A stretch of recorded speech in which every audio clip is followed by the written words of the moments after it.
Hey guys, we are back with more Impact Adrenaline. It's been a couple days since I've recorded.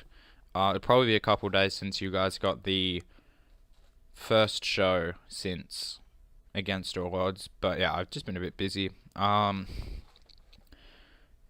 is the time that I'm getting hit with a ton of assignments from uni, unfortunately. So not much I can do about that. Anyway, we've got 21 segments taking up every possible minute we can.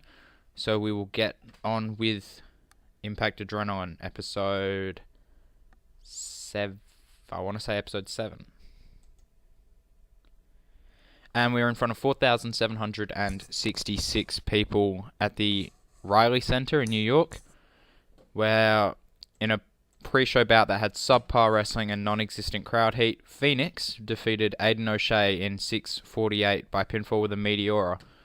D42, they've got pretty good chemistry, which is good. Phoenix with a 38 and O'Shea also with a 38. And O'Shea improves in performance. Negatives are just the poor momentum of Aiden and Phoenix's inconsistency. So that's not a bad match. We move on to Zaya Brookside making, I think this is her in-ring debut on the pre-show, where in an abysmal match, oh joy, she defeats Brandy Rhodes in 5:37 with an iconoclasm. E27's not fantastic, but these two have quite a way to go. Zaya's like 20, I think. I think she's about the same age as Tyler Bate. So yeah, she's one for the future, obviously. She gets a 26, and Brandy with a 21, but these two have pretty good chemistry, so can't complain there. And Zaya improves in performance, so yeah, we move on to our pre-show main event with the ever dangerous flying crossbody. Adam Cole puts EC3 away in 12:18. Cole had a 56 and Carter had a 68, and no work improvements, negatives for Adam Cole really, which is a bit of a pain, but oh well. C plus 67 is not bad at all. We move into the main show with, we open Impact with our secondary women's feud. We see Jade arriving at the arena early when she's blindsided from behind by Scarlett, and Scarlett just keeps kicking the shit out of Jade before she stops and just goes, yeah, I'm happy with that. Scarlett made her debut, and she just walks off. Scarlett made her debut last week, and she seems to have set her sights on Jade as she's laid her out tonight. She's in action later, so we may still be able to hear why she's targeted Jade tonight. So this is a fairly staple kind of wrestling angle. Like in the build-up to Brock versus Ambrose last year, there was a segment where basically Ambrose arrived to the show early and just got the shit kicked out of him by Brock. That's basically what this is, except with Scarlett and Jade. The storyline has advanced and gained heat, which is great. C64 can't really ask for, well, you can ask for about 36 better, but it's not bad considering these guys have no overness. And we move on to Joe Hendry making his TV debut, defeating Caleb Conley in 7:53 by pinfall with a freak of nature. D42, Joe Hendry with a 33, Conley with a 43. I don't like jobbing Conley out, but I've got nothing for him at the minute. And he's a good guy for Hendry and Dalton Castle, everyone to get wins over. But I do feel bad jobbing Conley out because I think he's the suicide in current day Impact, and he's pretty good in the ring. I just don't have anything for him really. Anyway, so we move on to Mustache Mountain defeating the Bromans in 9:36 when Trent Seven defeats Robbie E by pinfall with a 7 stars lariat. Tyler Bates head and shoulders above everyone else. Fair enough. D47's not great, but we got to build all 4 of these guys up. Robbie and Trent were both really off their game. The announcing quality and colour commentary raised the match. Trent with a 33, Tyler with a 53, Robbie with a 39, and Jesse with a 29, and no work improvements, which is not great. But we'll move on to our second match, in which Scarlett Bordeaux defeats Madison Rayne in 5:38 by pinfall with a bedazzler. So basically, Madison Rayne no longer works for Impact because I can't remember who I had beat her last week. Might have been... No, I don't think it was... Anyway, she lost last week, and she was pissed about that, and then she was pissed because I fired Josh Matthews, but, I mean, fuck Josh Matthews. So, yeah, she had it in her notice, and she's the second person to do that after... what's her name? Kingston. If you don't like my regime, get the fuck out. Because I will not deal with your shit. Anyway, mini rant over. Madison Rayne got a 33, Scarlett with a 31. Worker improvements, no worker improvements. Negatives for Madison Rayne's low morale, the poor psychology of Bordeaux, and that is it. We move on to another pretty decent segment. Scarlett has picked up a huge win here tonight against Madison Rayne. She celebrates by doing a seductive dance in the ring, then leaving without saying a single word. We have no idea why she's got a vendetta against Jade, but we know one thing for sure. She's here, and she means business. C plus 66 is not bad at all. That'll do a lot of good things for her popularity. It advances the storyline. So, yeah, got nothing to complain about there. And, oh, that's bad. How the fuck is that so bad? Anyway, so Pete Dunne's in the ring, and he says, so who exactly is Pete Dunne? Well, I'm the Progress World Champion. I'm the fucking bruiserweight, and I'm here to take what I want. I'm here right now to cause havoc and make the owner's life a living hell, which is exactly what I'm going to do. I'm going to be making an injury list so long, it'll be just the front line on the active roster. Now it's time to put up or shut up. So who's got a death wish tonight? E plus 29. Really thought that'd be a lot better. Like maybe a 45? Pete can cut a promo. How the fuck is he getting an E plus 29? We move on to him killing PJ Black. Well, not killing PJ Black. 8:04 is not really a killing. Beats PJ Black in 8 minutes and 4 seconds with a bitter end. D44. PJ Black debuted his fan favourite gimmick. It got a rating of very good. Pete Dunne with a 36. PJ Black with a 44. No worker improvements. Negatives for Pete Dunne's psychology and being inconsistent. And no negatives for PJ Black, which is interesting. I get to see PJ on the 18th of June, so just over a month away for House of Hardcore. I'm pretty psyched. I'm pretty psyched. I loved him in WWE as Justin Gabriel. I'm going through Lucha Underground, slowly but surely. So I'm looking forward to when he rocks up with Jack Evans. And hopefully I'll be able to make a video about House of Hardcore and possibly add the photos in, because I'm really psyched for it. It happens right after I actually become legal in this country, become 18.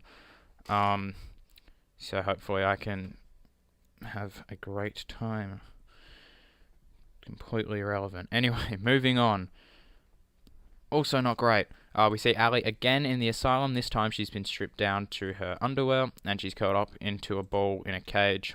She's sobbing as the unknown person from the last week talks to her again, and they say, "You still haven't got the message, have you? You will decay whether you like it or not. The only thing you control is when you decay. Give in, join us, conquer the world, decay." And we fade out as the person continues to yell decay at Ali, who started just screaming at him. The storyline advances, so basically she's Yeah, they want her to decay. She doesn't want to, obviously. And yeah, will Braxton come to save her? What will happen? We don't know. We move on to a D47. Rosemary defeats Velvet Sky in 4:38 with a Spider's Twist. Rosemary with a 44. Velvet with a 42. Velvet improves in performance, which is all fine and great, but it's a one-night deal, so oh well. We move on. Well, oh yeah, I did have a couple debuts on this show. Yeah, it's Debut Mania. I've got some. Yeah, as I've said, I've got some relatively big signings coming in. A lot of contracts coming up in different places. That's all I'll say. Anyway, we see the Helms Dynasty in the ring to have a celebration because they weren't on the show last week. Gregory Shane Helms says, at against all odds, the Helms Dynasty reigned supreme as Trevor Lee retained his X Division Championship against ACH. Now we ask, who's next? DJZ, Caleb Conley, Pete Dunne? And Andrew Everett says the answer is no one. No one called us out last week, so we just have to assume that no one wants to face Trevor. It's okay, we don't blame you. Look at him.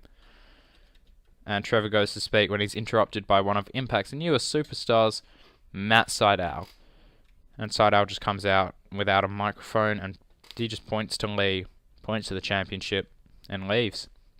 Sydal's made his intentions clear without saying a word as the Helms Dynasty look irate at having their celebration interrupted. Actually, I might have. I think I put Sydal on Impact last week, so that's not a debut. Anyway, storyline advances, gains heat, D-41. The fact that that is gaining heat for a D-41 segment is not fucking good. Well, it's good, but it's like the place where the storyline was before. If that's gaining heat now, it's not great. We move on to a not shit match, I guess. In a bout that had subpar wrestling and little heat, Dalton Castle and Eli Drake defeated the Decay in 8:36 when Eli Drake defeated Crazy Steve by pinfall with a gravy train. Abyss was head and shoulders above everyone else, and Crazy Steve was the weak link. Steve and Rosemary are an awkward pairing. They have no chemistry. Eli had a 41, Dalton with a 35, Steve with a 24, and Abyss with a 62. The Decay No More storyline advances. Steve improves in technical, and Drake improves in performance. We move on to me.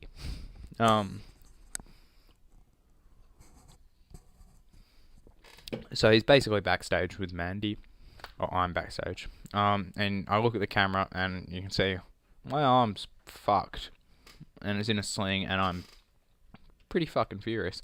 I say, Drew Galloway, the front fucking line. Listen up.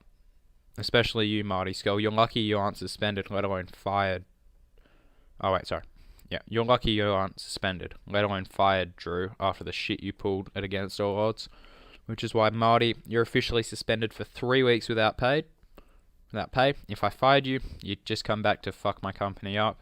This is a much better way to show you who's boss. If you enter the building before your suspension is lifted, you will be arrested.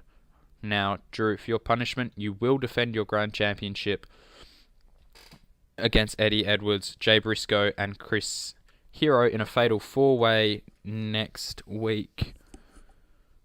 Finally, Jay Lethal, it's great to see you back. Tonight you face Lashley, and if you lose, your title match next week becomes a triple threat. Good luck. Now, Mandy and I have some business to attend to. Not going to say what that business is, but I think it's pretty obvious because you put yourself in the best storylines when you're in these games. Anyway, I'm just going to book in that if my foot will stop being a pain in the ass. Pain in the foot. I'm going to book that in and we'll be right back. Alright, so that is it's not our main event for next week because we've got 3 matches, big matches next week. 2 title matches, 1 non-title match, and they're all booked in here so far. So yeah, it's going to be hopefully a pretty sick show next week. And we move, so D plus 52 is not great. Storylines advance. We move on to, really? Did I rate this on? No, won't tell me what I rated it on. Anyway, there was a promo a few years back with Marty Scurll talking about Will Ospreay for their match for the Progress World Championship, which I have taken bits from because I think it's a really good promo and it does work here. So yeah, I'm not getting paid. I'm not getting money from this anyway, so hopefully there's no, I don't know, creative copyright or anything. Anyway, we see that security are escorting Scurll from the building and he is clearly livid. But he also seems to have no remorse for what he did. And before he's escorted out, he just grabs the camera, holds it up to his face. He says, "Charlie, how's your arm? What you need to understand is my motivation isn't to hurt Impact yet. My motivation is to make your life a hell. Hell. Look into my eyes. Look into my eyes, boss man. Do you see weakness? Do you see mercy? No, you don't, because I've never had any.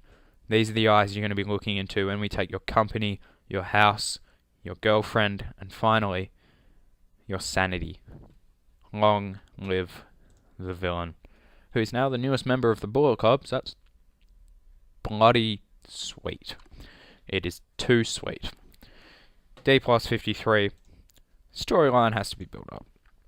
I might just leave the talking to Galloway for a bit, or learn exactly how I can book Marty to his strengths, because Galloway's cutting great promos. Scurll needs to get there, which is weird because Scurll cuts an amazing promo in real life, but he can't in this game. Moving on. Wow, this show's gonna fucking suck. We see a video hyping up the Lone Wolf, Davey Richards. We see his change in attitude and how he's focused on carving his own legacy away from Eddie Edwards. It shows him training and finishes with him addressing the camera. He says, "Eddie Edwards, 2 weeks ago I put you through a table, and I showed that I'm not a man to be messed with. And how am I rewarded? I'm not. And you get a possible grand championship match next week. What the fuck? Don't turn up because..." Wait a minute.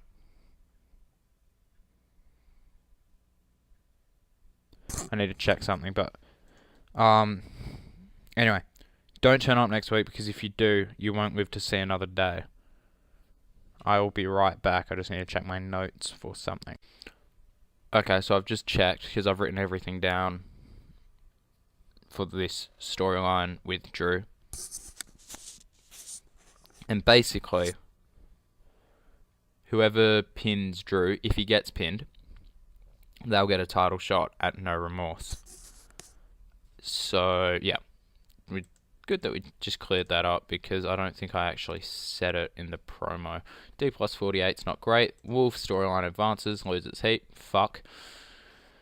Moving on to... That is not a bad match at all. Shit. C63. That actually might be in our top 10. Might be in our top 5. Davey Richards defeats Tyrus in 10-21 by submission with a Kimura. C63. Match got the crowd hotter. Davey with a 64. Tyrus with a 54. Tyrus improves in technical skills. And we move on to... That's not a bad rating either. Jay Lethal's warming up for his main event match when he's approached by Cody, and Cody's like, "Look, I know you don't particularly like me after what I've done to you in Ring of Honor, but you saw me last week. I renounced the Bullet Club. I'm on your side this time. I'm a new man." And Jay's just like, "You're right. I don't like you after the shit you put me through in Ring of Honor, but I am willing to try and work with you to develop a mutual respect." So if the Bullet Club go after you, I've got your back. But if you fuck me over again, you're gonna regret it. I don't want the club to interfere next week. I want a clean fight. Now I've got a match coming up that has implications for the both of us. So I'd like to get back to warming up if you don't mind. Cody says, sure thing. We'll have a good clean fight next week. See who the better man is. I'm out on commentary tonight, and don't take Lashley lightly. He's a machine. He's not Brian Cage, but he's a machine. C61, storyline has advanced and gained heat. Awesome. We move on to...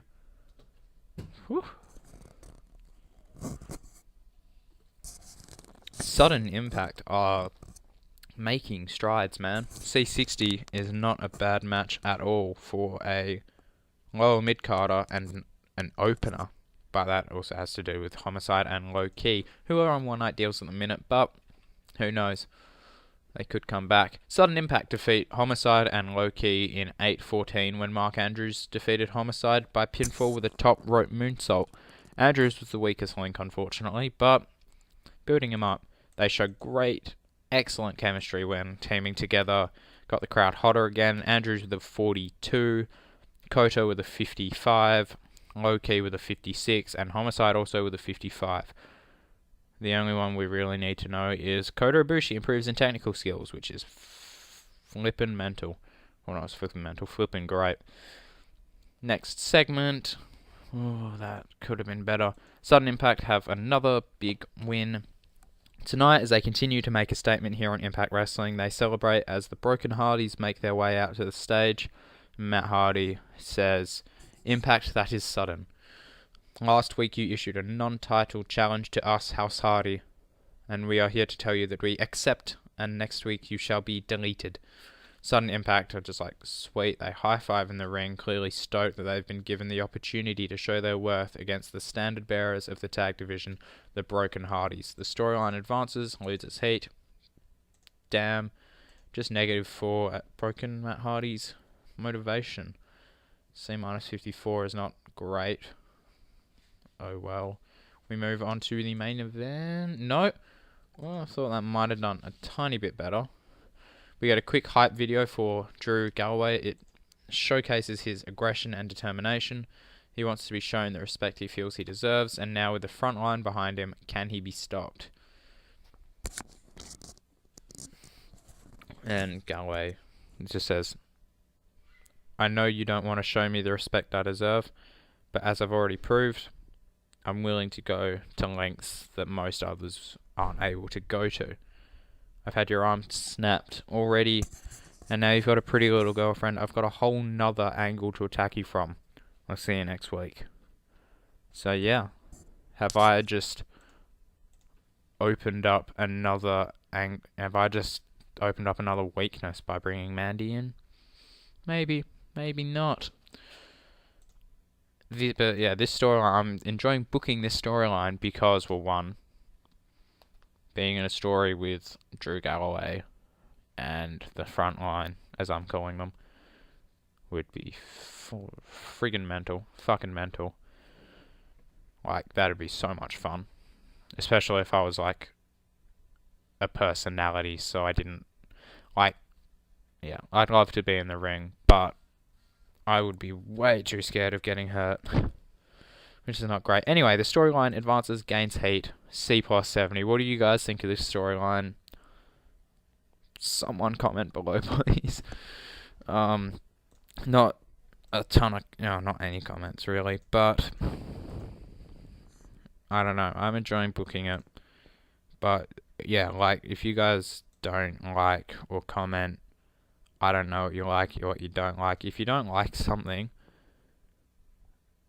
and you don't comment to say this isn't great, because it's going to probably keep happening. And then, because I'm not going to know that no one doesn't like it because no one says they don't like it.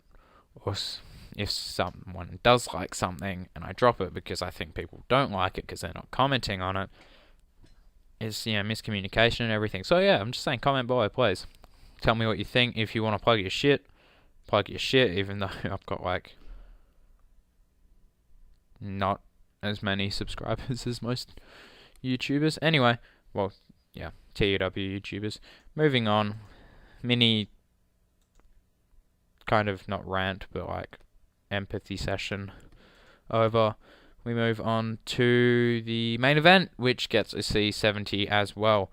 And Jay Lethal does defeat Lashley in 12:03 by pinfall with a flying elbow drop.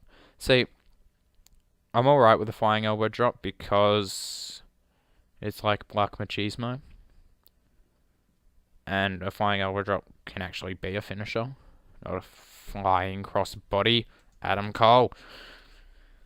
Anyway, so C plus 70 is not bad. It might be a decent show. Borash and Cody work extremely well at the announcers table, which is good to see. Lashley with a 63, Lethal with a 66. The Bullet Club for Life storyline is advanced. Negatives really just for Lashley's inconsistency and the booking decisions, because I think Lashley kept strong because he did not want to lose to Lethal. We move into the last segment, which is better than I thought it would be. Next week's world title match will remain a singles match, as Jay Lethal has knocked off Lashley tonight. Lashley can say goodbye to the rematch he thought he deserved, as Lethal celebrates. He's made a real impact. I hate myself for making that pun. Since returning to the company, and he'll be hoping to claim his first Impact World Championship next week. Cody gets in the ring and they just kind of stare each other down for a minute before Cole, Jackson, Brookside and Owens come out onto the ramp again and stare the two down as Impact comes to a close. So Lethal and Cody have a very uneasy alliance against the Bullet Club, and the Bullet Club are just like, we're still here, we're still watching. Cody, you're our leader, you brought us in. And Cody's like, no, I did not. Piss off. Storyline has advanced and the show is not too bad. C plus 67, I'll take that at the minute. Not a huge show in terms of storyline.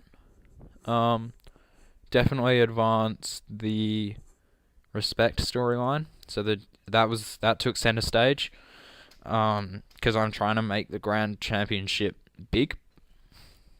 Like, I'm trying to make it pretty much almost on par with the world title. So, yeah. Gonna end it there. Next episode should probably be out in a couple days. Although, couple days, seeing as I don't know when this is going to be uploaded, could be ages. So yeah, we'll sign off there. Have a good day, night, afternoon, wherever you are. Comment below. Enjoy your day. See ya.